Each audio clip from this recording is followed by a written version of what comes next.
आगे बढ़ते हैं और अब बात करते हैं अमेरिका और ईरान की। इन दोनों देशों के बीच क्या चल रहा है ये आप यहां पर देखिएगा, जहां पर ट्रंप ने अब 1000 मिसाइलें ईरान की तरफ तानने की बात कही है। क्या कह रहे हैं डोनाल्ड ट्रंप? इन तस्वीरों को जरा आप देखिए। जो तस्वीरें हैं ये काफी कुछ यहां के हालात को बयां कर रही हैं। ईरान में कैसे भीषण आग लगी हुई है। समाचार एजेंसी तस्नीम के अनुसार आग स्थानीय समय अनुसार शाम 5 बजे के आसपास यहां पर लगी और पोल दोख्तार के कुछ हिस्सों में घना धुआं यहां पर छा गया। सोशल मीडिया पर साझा किए गए वीडियो में रिफाइनरी में भीषण आग दिखाई दे रही है, जिससे काले धुएं के बड़े गुबार आसमान में उठते हुए नजर आ रहे हैं।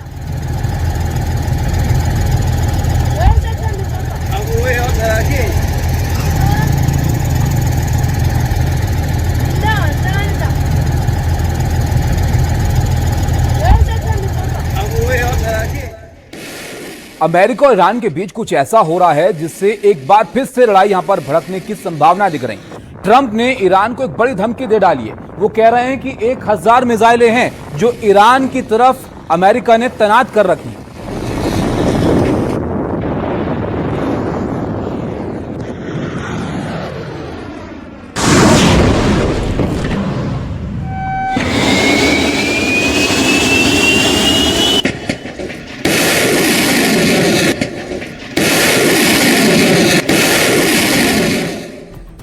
अब सूरत हाल यह है कि दोनों देश एक दूसरे को यहां पर धमकियां दे रहे हैं, चेतावनियां दे रहे हैं। और इतना ही नहीं, दावा यह है कि अमेरिका ने अपने जंगी बेड़े ओमान की तरफ यहां पर तैनात कर दिए हैं और यहां पर जंगी बेड़े को ओमान की ओर अमेरिका ने रवाना कर दिया है, जिसमें इब्राहिम और बुश जैसे एटमी वॉरशिप भी हैं जो आगे बढ़ रहे हैं।